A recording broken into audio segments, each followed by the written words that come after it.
The flood watch remains. That's for the Mary River, again, all the way south of the Mary.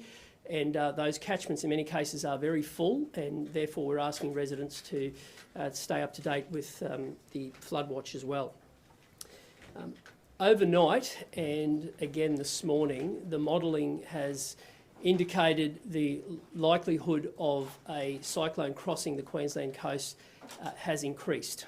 And it's important for us to share that message with Queenslanders and ensure that Queenslanders understand the scenario that they are facing. My message to Queenslanders today is please be prepared. We are putting all the preparations in place, and we're asking Queenslanders to do the same. And it is important that people take the event seriously, that they stay up to date with warnings, and Queenslanders need to know if they do that, they will be able to get through the event, and as a state, we'll be able to come out the other side of this. We're asking a large portion of the population to stay connected. And that's one of the complications and one of the things that we're very keen to share the messaging as clearly and consistently as we can, and we will continue to update Queenslanders as information comes to hand. But we're dealing with a very heavily populated part of the state, a state that hasn't seen a cyclone for many, many years, in fact many decades, get this close to the coast, or predicted to. And so it is important that Queenslanders absorb those messages so that we can continue to relay them to the state. The situation as we find it, Tropical Cyclone Alfred sits about 450 kilometres east of Brisbane.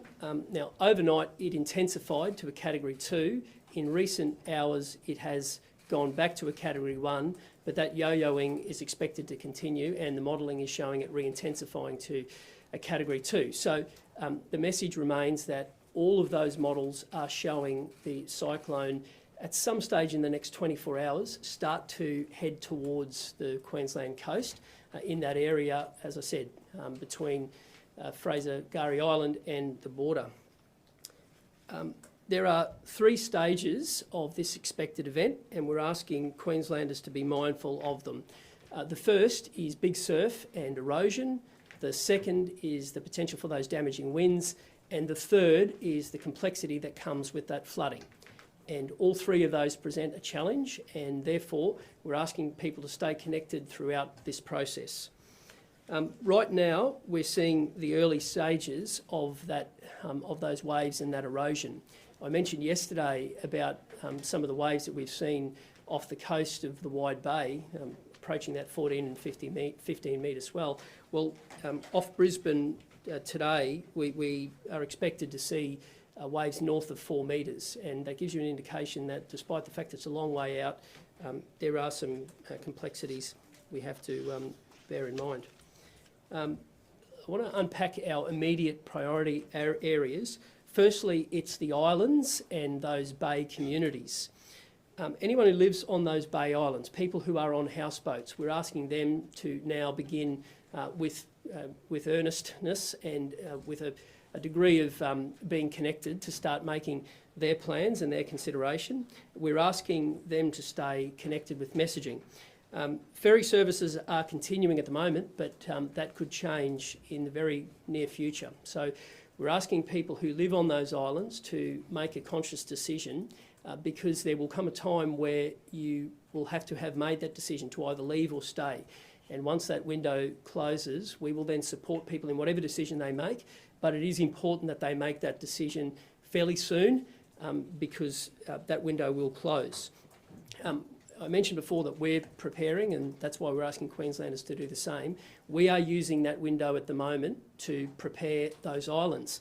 So we are pre-positioning things like generators, which will be very important in whatever instance this manifests and whatever they are needed for, and I'm talking about things like power and sewerage and telecommunications. We are pre-positioning workers, like health workers, onto those islands in the event they are needed. So I want Queenslanders who live on those islands to do the same. The second immediate priority area are those low-lying coastal areas. I'm talking about people who might live on canals or on beachfront properties, those lower-lying coastal areas across that zone, to also begin thinking about their plans. And I just want people to stay up to date. We have been asking the councils to provide us with some of their storm surge data, and that will be important for all of us to communicate with residents. Because the timing of that crossing remains variable, there is the prospect that it could cross on a high tide. Now that would provide a real complexity. That would provide some storm surge issues, and therefore we're asking people in those low-lying communities to stay up to date, but also begin your preparations in the event that that was to occur. Storm surges are a significant concern, and we are asking people to begin their preparation in that regard. A particular area of concern, not the only area, but a particular area of concern is Golden Beach. We've been speaking with the Sunshine Coast Council.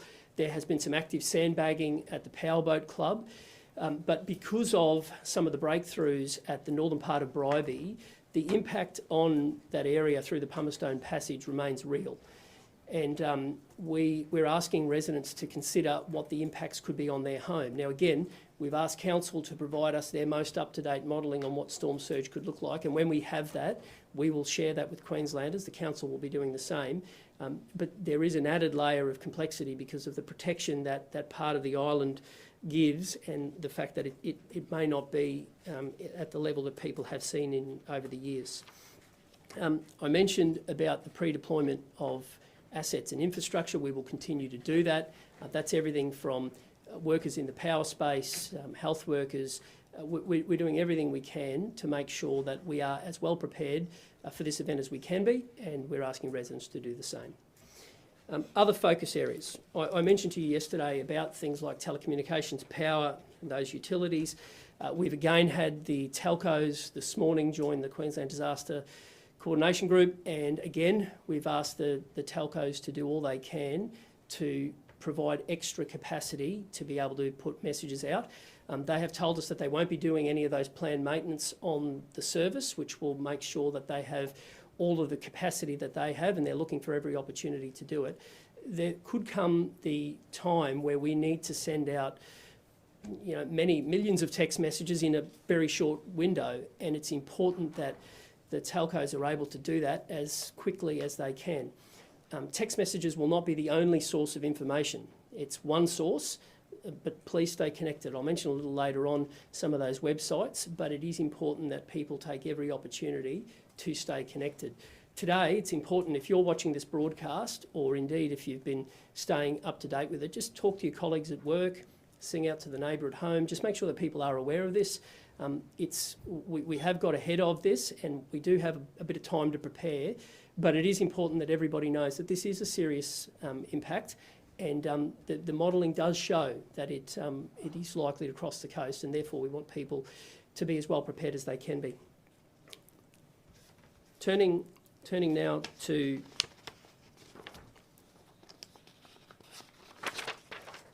schools. As we did recently in the North Queensland event, it's my intention to give people as much notice as possible so they can plan what they do with their kids. And schools and school closures in the past has been an area of concern, so we're trying as best we can to provide clarity in that messaging. Schools are open tomorrow, and it's important that people know that. We will update each afternoon what is happening for the following day. There is a website, and if you Google School Closures Queensland, that website gives you in real time what is happening. Obviously there's the state schools, which we put the information in. There's also the Catholic and independent schools. That is third-party info that comes to us. But both those sectors have been excellent to deal with, and we will use their information that comes to us. Individual schools will also give that messaging to you, but we will try to give that message the day before so that people are able to make plans, because there's no doubt that there obviously is disruption if you aren't able to drop your kids off at school, so we'll do as best as we can to do that ahead of the game. Turning to transport. Given the marine conditions, shipping operators off Mooloolaba have been suspended until further notice. I know that there's some interest in the cruise ships. There are currently three cruise ships off our coast, and we are assisting them. I've just received some information only in the last couple of minutes. Two of those are looking for alternate ports, and we'll assist them in that. One will be endeavouring to come into the Port of Brisbane and offloading those passengers. We'll do everything we can to assist them in that regard, as well as those other two, and we'll keep you posted about that. City Cats and local ferries, we'll continue to work with the council and give information. Those services continue to operate, and we're just asking people to stay connected, and we will work with council on that. Airports and flights. There are very good procedures in place. The airports and indeed the airlines are well versed with working with the Bureau to determine when services will be suspended. Stay up to date with that information. They will communicate that with their passengers, but at this stage those services remain ongoing. I know that there's some interest in supermarkets and stock on the shelves. We're working with those supermarkets and urging them to continue to resupply multiple times a day, give everyone the opportunity to get the essentials. And it is important that people do that, and they find every opportunity to look to have those essentials, get all of your personal items in one place, do everything you can to prepare for the prospect of loss of power, for example. Curbside collection, we're asking councils to communicate that to residents. I want to thank Brisbane City Council for the way that they have fast-tracked their current large waste curbside collection. They are endeavouring to get as much of that picked up in the first half of the week, which will certainly reduce the opportunity for loose items, which could be projectiles, and I want to thank Lord Mayor Adrian Schrinner and the council for that. Sporting events, we are continuing to work closely, whether that be with the sporting teams, the community groups, the concerts. We will give them information and they will communicate that directly with their ticket holders. It's important that we give them that information, and we're urging them to make a call and communicate that. Obviously today is Monday. I'm mindful that there are some things and significant things happening in the second half of the week, so we are working with all of those sporting groups and clubs and the venues to allow them to make those communications. Just finally, before I hand over to Sue from the Bureau, there are some websites which are of use for people, and I mentioned yesterday disaster.qld.gov.au, so that disaster website, that will give people live information, and it's important information. For those people who haven't been through a disaster before, the Get Ready Queensland website, getready.qld.gov.au, it's very good in terms of the preparation. So it talks about, it gives those local disaster dashboards, but it also gives information around sandbagging, which is something that is useful, gives some helpful tips about how to get ready. Finally, just turning to what we are experiencing. This is certainly an event that doesn't happen a lot for this part of the state, but it isn't unprecedented, and I am asking Queenslanders to be ready for it. And history shows it can happen. We had a Category 1 cyclone in 1990, that was Zoe, came very, very close to the coast, near the Gold Coast. In 1974, we had Zoe, which was a Category 2, which crossed over Coolangatta. And in 1954, what's known as the Great Gold Coast Cyclone, predated the categories, but long-term residents know how severe that system was. So we're asking people to do all you can to prepare, in the knowledge that we are doing the same. We are working well with councils, we are working well with the federal government, we are taking this event seriously, we're asking people to do the same, and if you do heed the warnings, if you do stay connected, I have every confidence that we will get through the event, and I'm just grateful for people to stay connected in the days ahead. Thanks very much, and I'll hand over to Sue.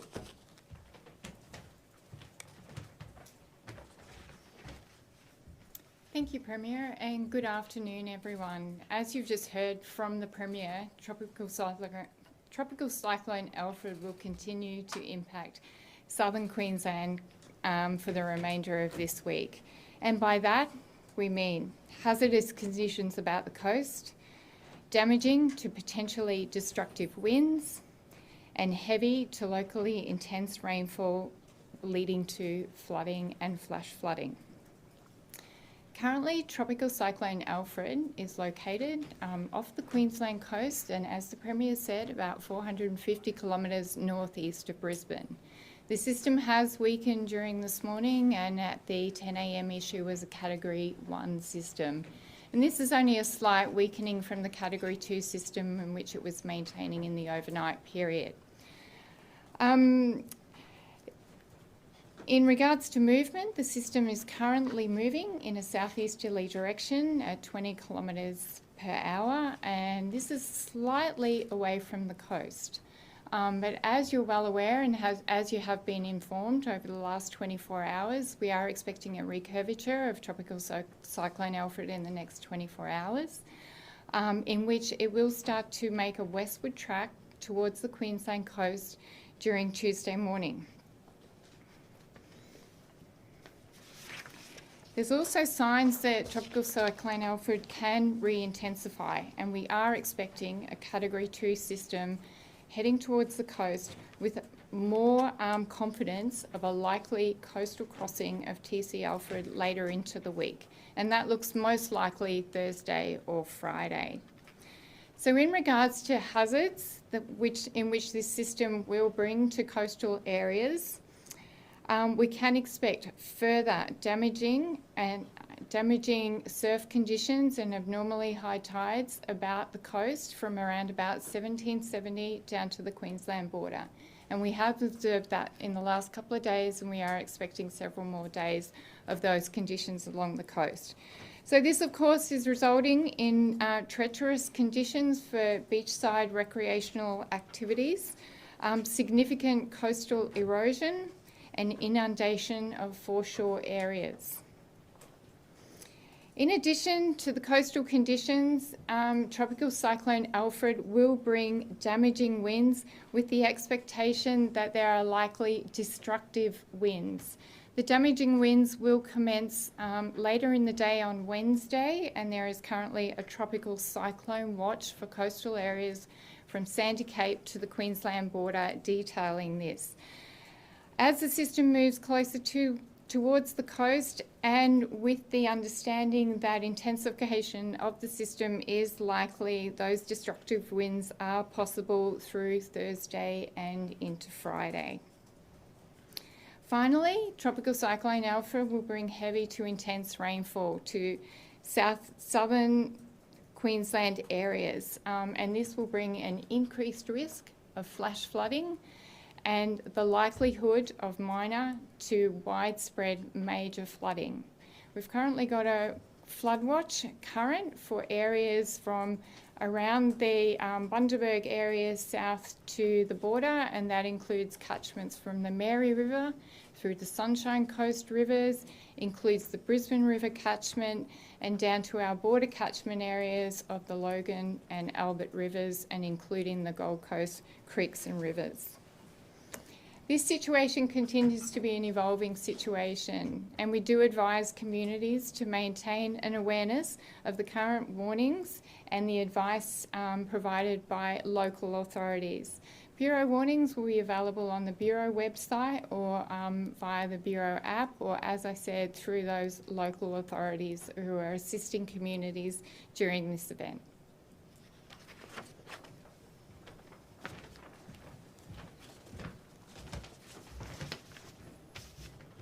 Good morning. As you've just heard, we've had such a broad impact area, and each of our local government areas are facing their own unique challenges, and we have to consider and plan for every scenario that comes our way. Cyclones in southeast Queensland are not typical, but are not unprecedented, and for that reason, we ask locals, particularly in around from that Fraser-Gary area right through to the border, to understand your local risks that apply to you. Use this time to prepare yourself, prepare your home. Very simple things like securing loose items outside, your garden furniture, your umbrellas. Clear your gutters out now. We know that we're going to get intense rainfall. Consider putting your valuables, your passports, your important documents into a box that if you do have to leave your home, you can take these with you. They assist so much if you have to go to an evacuation centre, if you have to go to a bank. So please consider doing that. Stock up on your non-perishable items. Make sure that you've got battery-operated lights, that you have a battery-operated radio to stay in contact with our messaging. These are very simple things you can do as part of your emergency action plan to be prepared to assist us in making sure that we're prepared for this event. There's a couple of key focuses today, and one of them is around storm surge.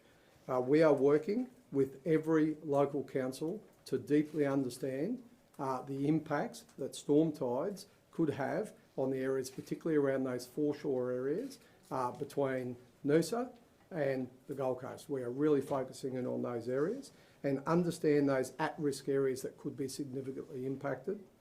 We'll continue to work with local government on that today, and we will join local government in messaging those areas that are at risk from that modelling. And you'll hear more about that over the next coming days. We're already seeing coastal impacts such as erosion along the foreshores, and we're already seeing large waves and strong winds. And the SES are already working with other emergency services to mitigate this through sandbagging and other preparations. But from Wednesday, we're also expecting to see heavy rain, which will start to cause flash flooding and potentially riverine flooding, and that's why those flood watches are in place. And this poses a separate risk to the storm surge and the heavy winds that we're expecting to see. So particularly in those low-lying areas, if you live in a low-lying area or a foreshore area, I ask that you start preparing your home, considering the impacts that this cyclone might have for you. As was mentioned by the Premier, our island communities are a particular focus of our disaster management system today. I spoke about it yesterday, and I ask our island communities to stay in contact with our messaging. And I ask anyone that lives on the islands to consider your own risk, consider your own health conditions, and consider whether or not you should stay or leave, and decide when you'll do that.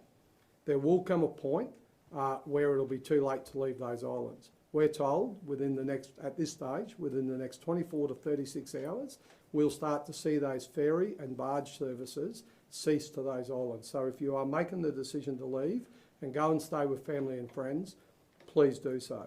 But if you stay, we'll ensure that we're there to support you.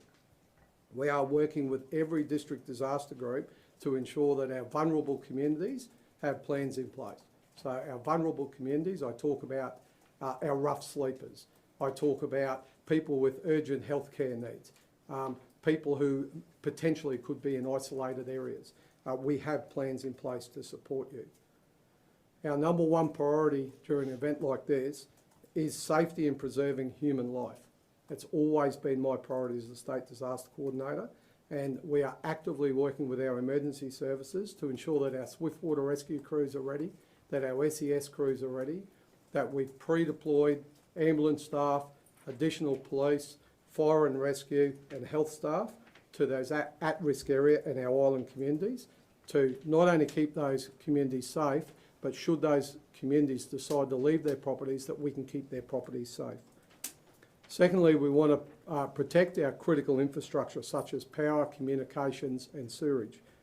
Our critical infrastructure providers are already working with our local government and pre-deploying generators and other equipment to our identified high priority sites. This is really important so that we can keep these critical areas like water and power and sewerage running, our communications running during the event, or if we do lose them during the event, that we're able to restore them as quickly as possible for the community. This morning I also received a briefing from SEQ Water regarding the operation of the dams in South East Queensland. And as we're aware that post the Commission of Inquiry, these dams are operated in line with those emergency action plans. And SEQ Water have assured me that they'll continue to engage with us so that appropriate messaging is distributed to those persons who are affected by those dams. My message to everyone in the impact zone is really clear. Whether it be flooding, storm surge, high winds or otherwise, please take your opportunity to prepare now, just like our emergency services are preparing and staying in contact with our messaging right through the Get Ready Queensland website and also our disaster dashboards. Thank you.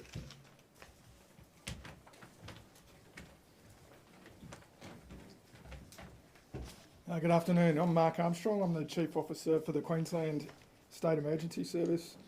The SES, along with other emergency services, have been preparing for a major severe weather event, and we've been preparing for the last week. We are operational already. We've had over 450 requests for assistance since Thursday, with most of those in the last 24 hours.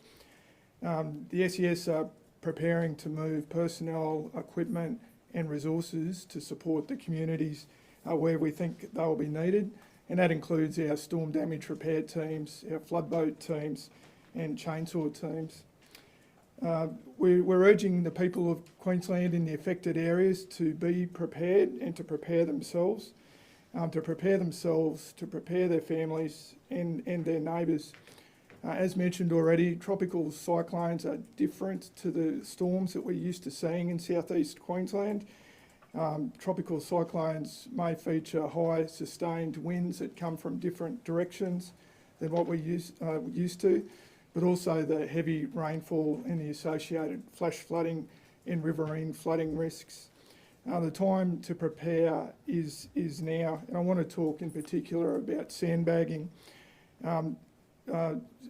Sandbagging early is better than doing it when the rain is falling and the wind is blowing. You can access the sandbagging locations run by local government. The best place to find information is the local government websites, or also the Get Ready Queensland website has important connections, links for advice on sandbagging, storm preparation and also tropical cyclone preparation. For an emergency, the SES helpline 132 500 can be called at any time to request SES assistance, particularly in an emergency or for vulnerable people. If it's a life-threatening situation, you are to call 000.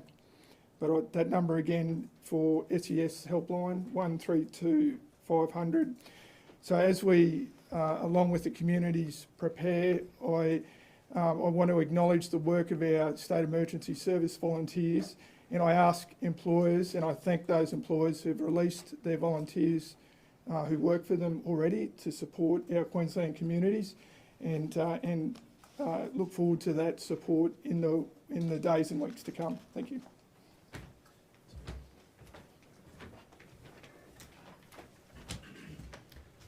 Hi there, Tony Wolfe, Chief Officer for Marine Rescue Queensland.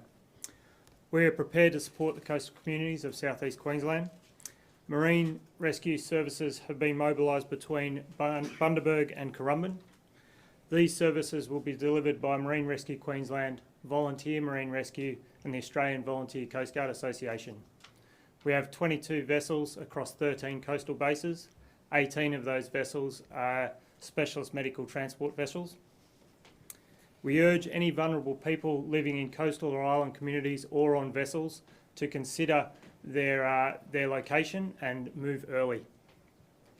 Anyone living on vessels, please consider your safety and make decisions about that early.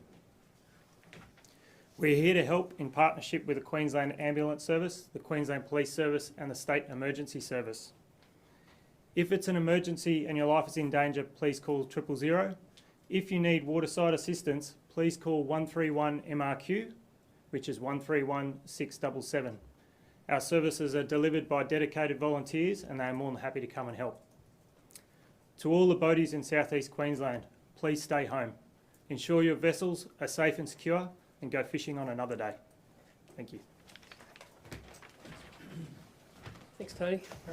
Just in relation to dam releases, Yeah. I know the Commissioner spoke about that just there, but obviously some of the rainfall totals that we might get are in the same ballpark as the 2011 and 2022 floods. Where are we at with dam releases? Well, SEQ Water have got that emergency activation procedure. It was put in place after the Commission of Inquiry. And it's important that they communicate that with Queenslanders, because you've got a whole heap of people who are anxiously watching the forecast, and so are we. So I'm urging them to communicate and articulate with people when there will be releases and why that formula operates, and it's important that they share that and they're upfront and transparent about it.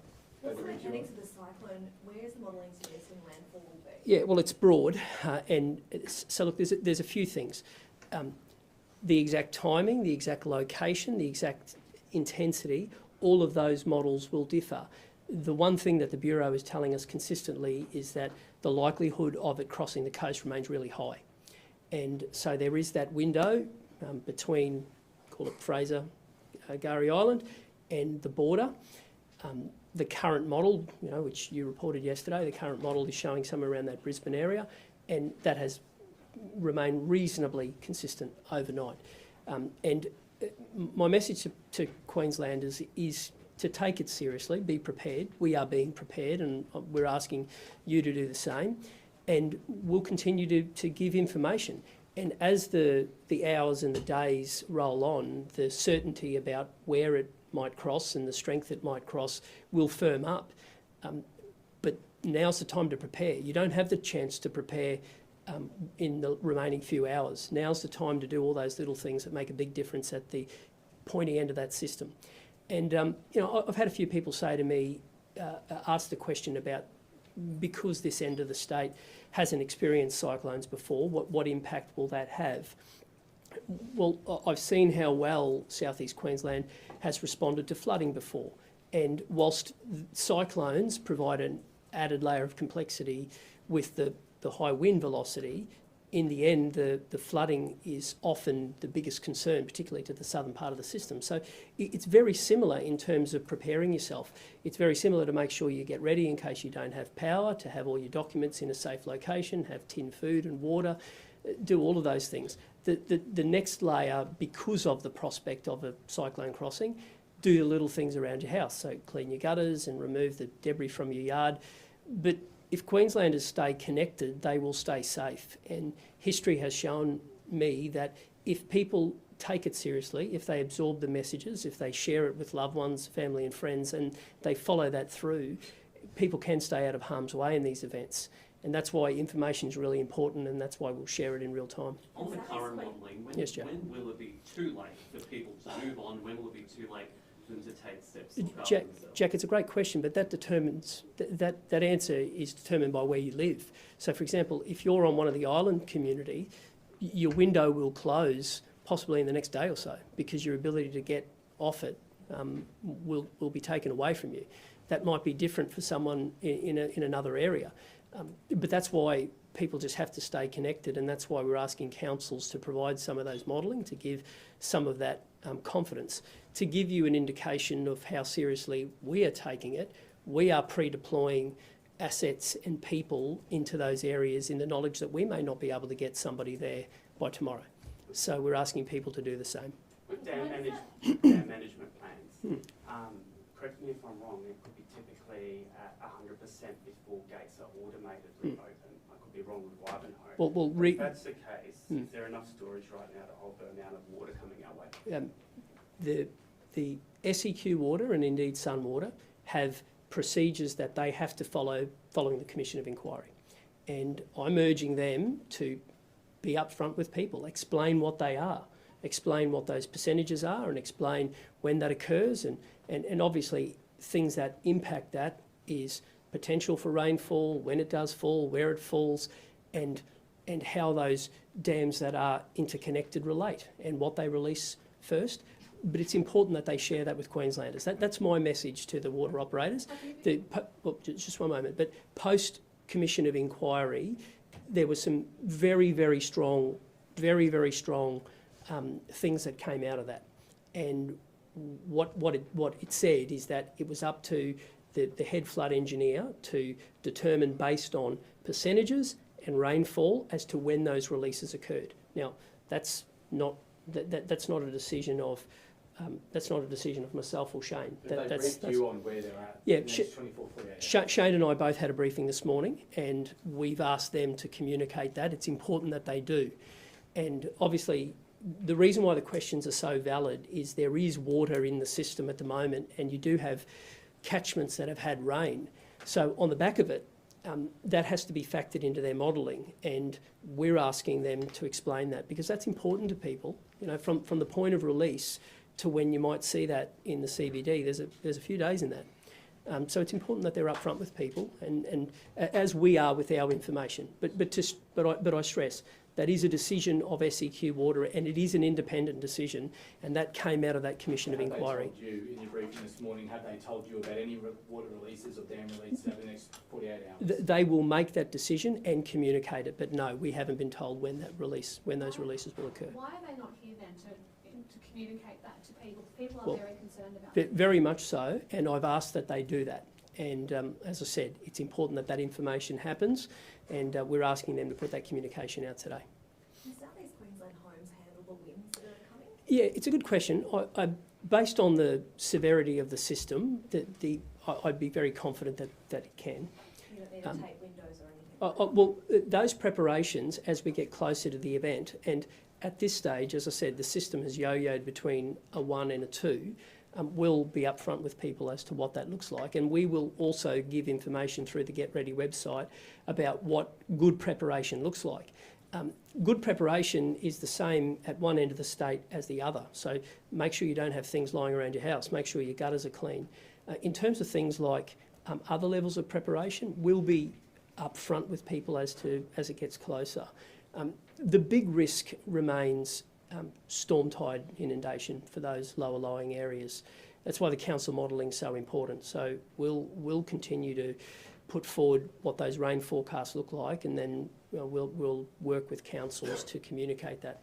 So it's important that as we get that information, that it is delivered quickly and in real time, and that can be a range of things, including going door to door. But at this stage, the best advice I can give people is stay connected. And if you do think that you've got a neighbour who either might be elderly or infirm, or someone who may not be as connected as you are, just go and talk to them about it and explain to them that this is something that you should be preparing for. We're doing the same, and Queenslanders should as well. Will I know you said that you're in evacuation centres contact be with- open? So- Will evacuation centres be open in those low-lying Yep. coastal areas? We have had the relevant minister the relevant ministers join us, because there's everything from evacuation centres to also displaced people, so that's both communities and housing. We'll continue to give that information. We're not at that point now. We are ahead of where we need to be, but as that information comes to hand, we'll speak to people. In the meantime, listen to the advice, prepare. I think Mark from the SAS gave some good advice around the best time to get ready for sandbagging is not when it's raining and windy. The best time is now if you think you're in a low-lying area. We'll continue to give that information. The biggest risk of these systems is always on the southern end. Now, we don't know where it's going to cross the coast yet, so it's important that people stay up to date. Do you know yet what will happen with the AFL on Thursday?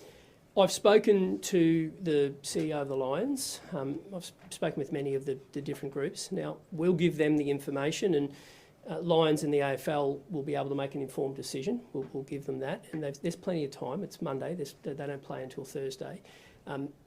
This is for them to communicate, obviously, but there are always opportunities. There are always opportunities. I'm mindful that both teams have a bye on the same round in a few weeks' time, so that might be something that goes into their consideration. But I stress, I'm not a football administrator nor the CEO of the AFL. We will give them information as we give Queenslanders. It's not my style to bark orders at people. I want to give people information, and they will make informed decisions. And the one thing you can count on is we will give you the information as it comes to us. And if we do that, and people do take it seriously and prepare, I'm very confident about the resilience of Queenslanders. I really am.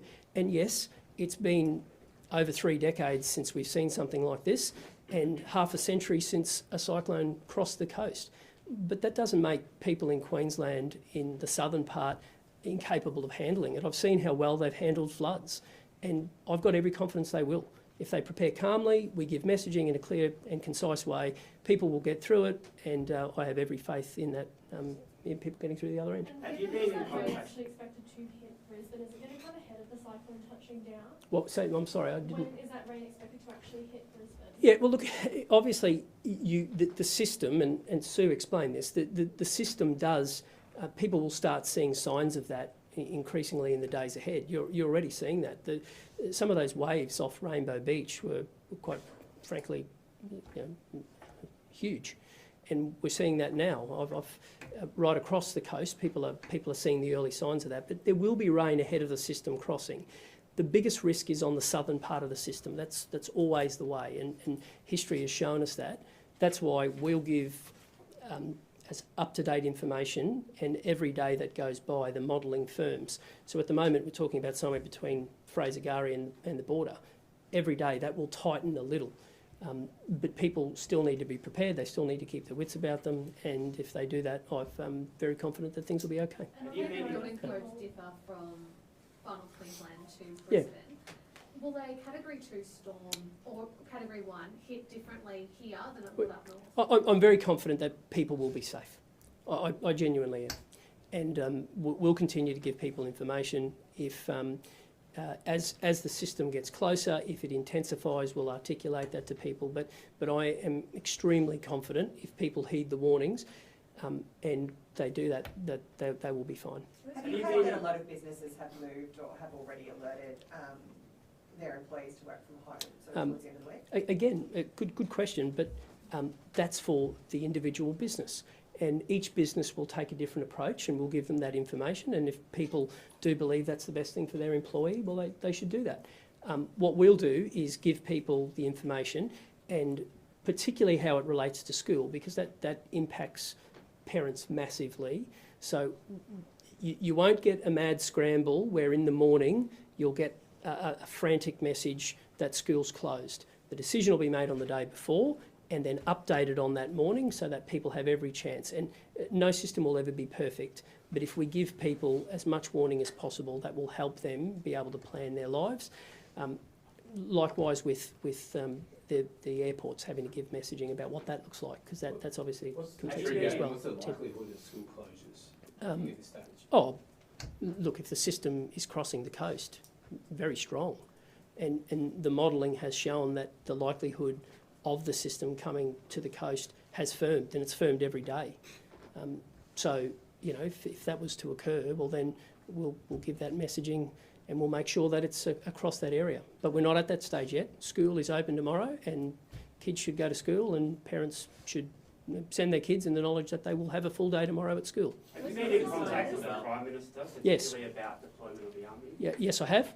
We've got Major Sweeney joins us in our meetings every day. I've spoken to the PM. I've spoken to the opposition leader. It's important that everybody continues to play their role.